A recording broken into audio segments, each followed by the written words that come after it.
There seems to be trouble in paradise. Elon Musk, Donald Trump, tariffs. Trump's tariffs are disastrous for Elon Musk. Uh-oh. What's going on here? Well, turns out Elon Musk has some words about these tariffs, and I think it obviously has to deal with what's going on. So maybe there's a falling out between Trump and Musk. Maybe, I don't know if you want to be insidious here and be evil here for a second, but maybe because, you have a lot of people in the 1% who are worried about these tariffs, people like Elon Musk now are put in some financial straits, and maybe this is a way of Trump shaking things up or removing somebody who he wants gone. I mean, you could be paranoid here, in my opinion. You could be a little skeptical. You got some conspiracy theories here. Maybe Trump has many pronged tactics on why he's so adamant on tariffs. I hope that. Now, I will be raising the volume on this, so if you guys can't hear, I will be clipping this and raising the volume. I hope that the United States and Europe can establish a very close partnership. We obviously are, there's an alliance already, but I'm hopeful that there can be a very close relationship with America and Europe. And I'm hopeful, for example, with the tariffs, that at the end of the day, I hope it is agreed that both Europe and the United States should move, ideally, in my view, to a zero tariff situation, effectively creating a free trade zone between Europe and North America. And that would be that's what I hope occurs. And also more freedom of people to move between Europe and North America, if they wish. If they wish to work in Europe or wish to work in America, they should be allowed to do so, in my view.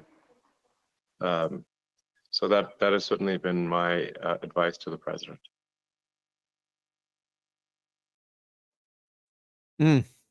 I wonder what's going on here, because now also perhaps maybe Trump is getting some people pointing, or giving him an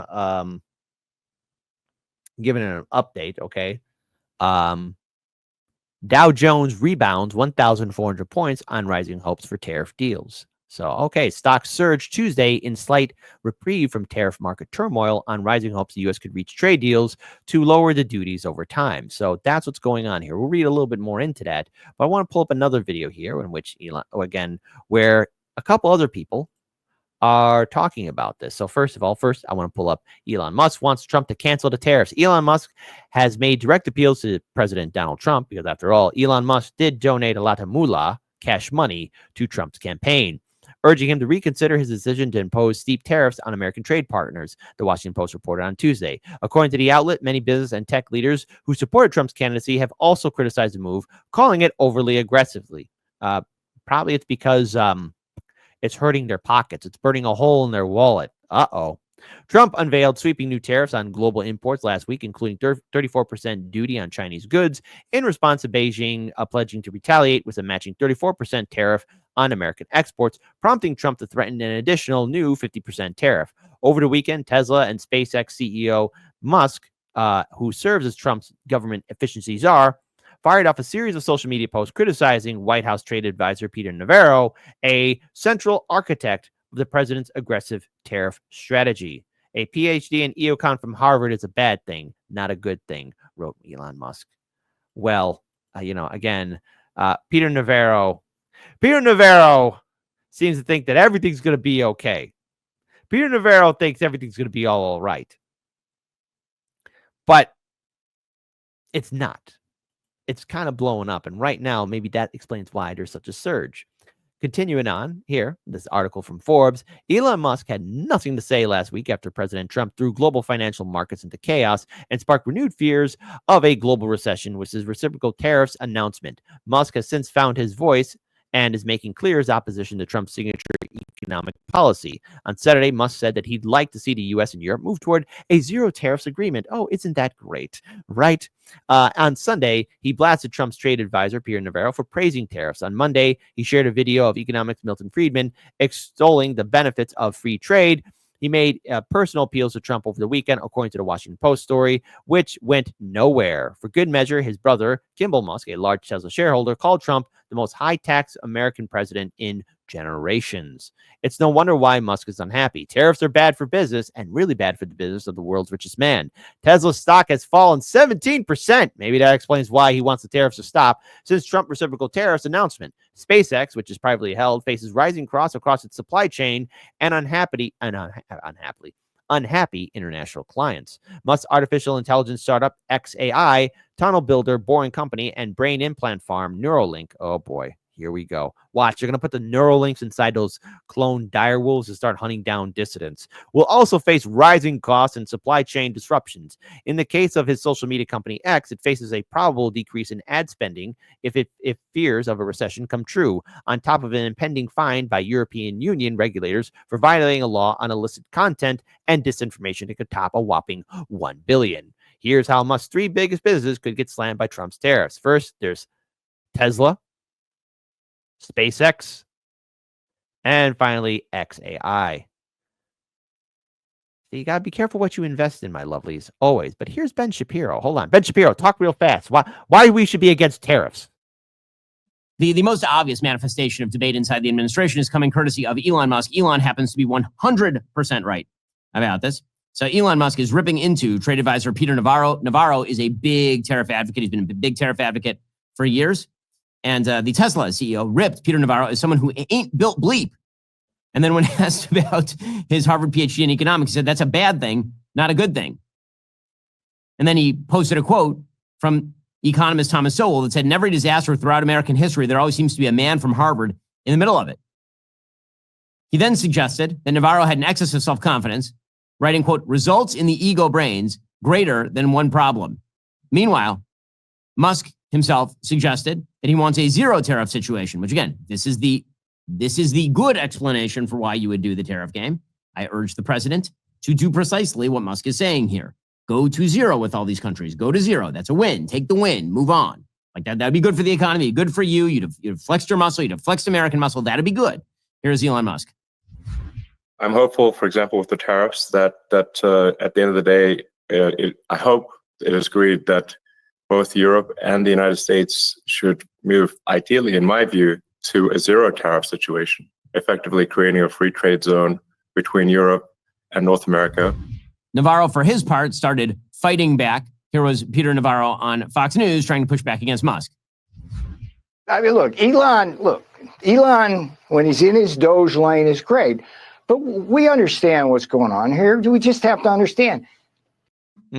Elon sells cars, and he's in Texas assembling cars that have big parts of that car from Mexico, China. The batteries come from Japan or China. The electronics come from Taiwan. And he's simply protecting his own interests, as any business person would do. Okay, so open battle between. So I also want to pull up this also because Peter Navarro also had some more things to say about Elon Musk.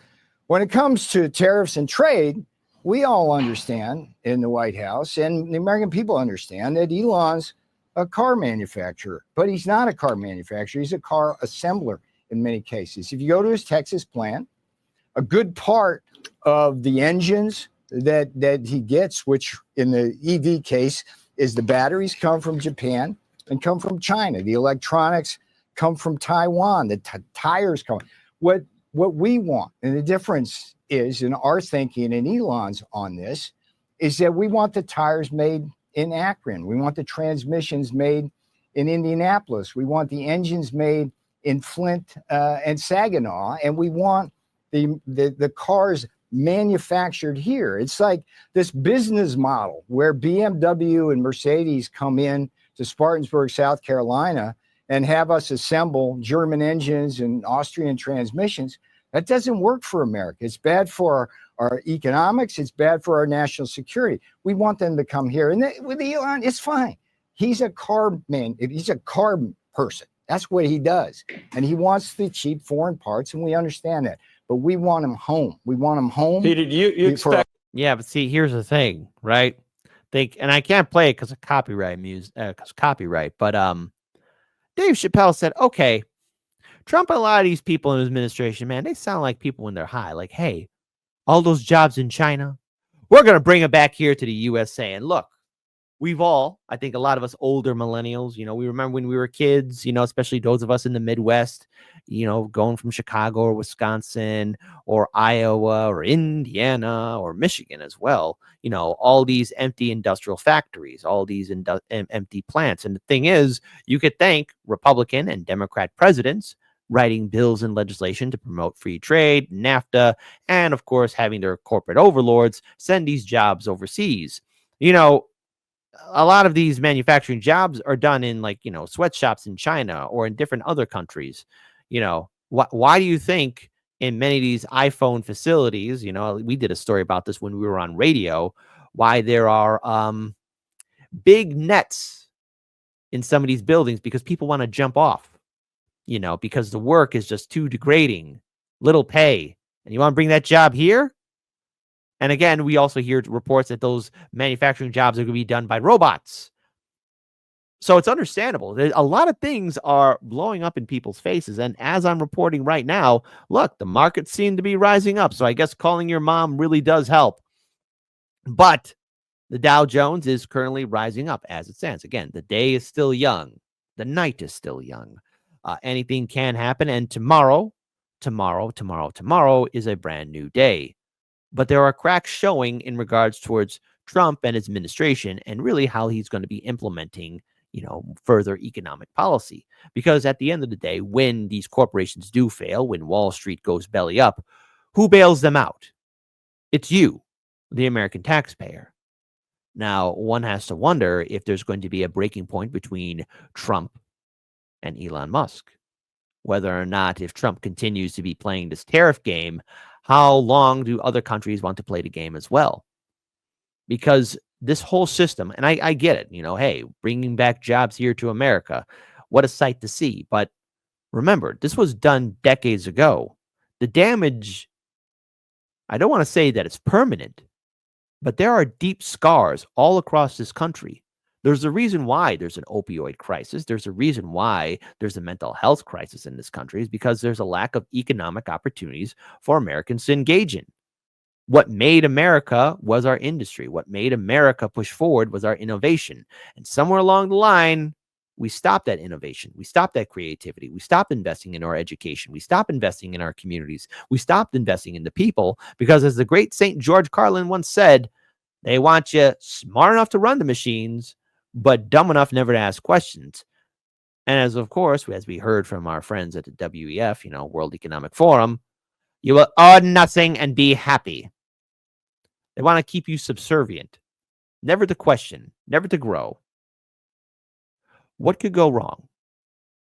And with Elon Musk policies, or at least Elon Musk starting to hit the panic button. Remember, it's only becomes serious like when the rich be like, uh-oh. But see, when the rich are in the uh-oh, who has to bail them out of the uh-oh? You, your friends, your family, and people you don't even know in your community or neighboring cities or neighboring states.